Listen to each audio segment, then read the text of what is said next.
السلام علیکم محترم ناظرین و سامعین، ڈاکٹر یاسمین طارق کی طرف سے خوش آمدید۔ آپ دیکھ رہے ہیں نالج راگ انسائکلوپیڈیا آف قرآن پاک، چیپٹر نمبر 68، سورۃ قلم۔ سورۃ قلم قرآن پاک کے 29ویں پارے تبارک الذی میں ہے۔ بتائیے سورۃ قلم کا دوسرا نام کیا ہے؟ اس سورت کو سورۃ نون بھی کہتے ہیں کیونکہ اس کا آغاز حرف نون سے ہوتا ہے۔ اس سورت کی پہلی آیت سے یہ نام لیا گیا ہے۔ ترتیب نزول کے لحاظ سے سورۃ قلم قرآن پاک کی دوسری سورت ہے۔ موجودہ ترتیب بتا دیں۔ قرآن پاک کی موجودہ ترتیب کے لحاظ سے سورۃ قلم 68ویں نمبر پر ہے۔ سورۃ قلم کا دور نزول کیا ہے؟ یہ سورت مکی ہے اور حضرت صلی اللہ علیہ وسلم کی مکی زندگی کے وسطی دور میں نازل ہوئی۔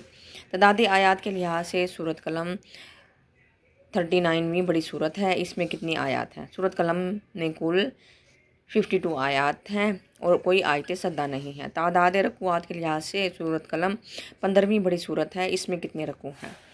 سورۃ قلم 2 رکوعات پر مشتمل ہے اور یہ قرآن پاک کی 7ویں منزل میں ہے۔ سورۃ قلم میں کتنے کلمات اور حروف ہیں؟ اس سورت میں 306 کلمات اور 1295 حروف ہیں۔ سورۃ قلم کی وجہ تسمیہ کیا ہے؟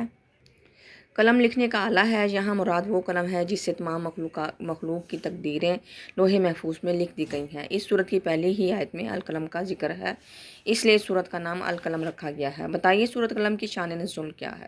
حضور اکرم صلی اللہ علیہ وآلہ وسلم کو منصب نبوت پر فائز ہونے کے بعد وضو اور نماز کے طریقے الہامی طور پر بتائے گئے تو حضرت صلی اللہ علیہ وسلم نے دین حق کو ظاہر کرنا شروع کیا۔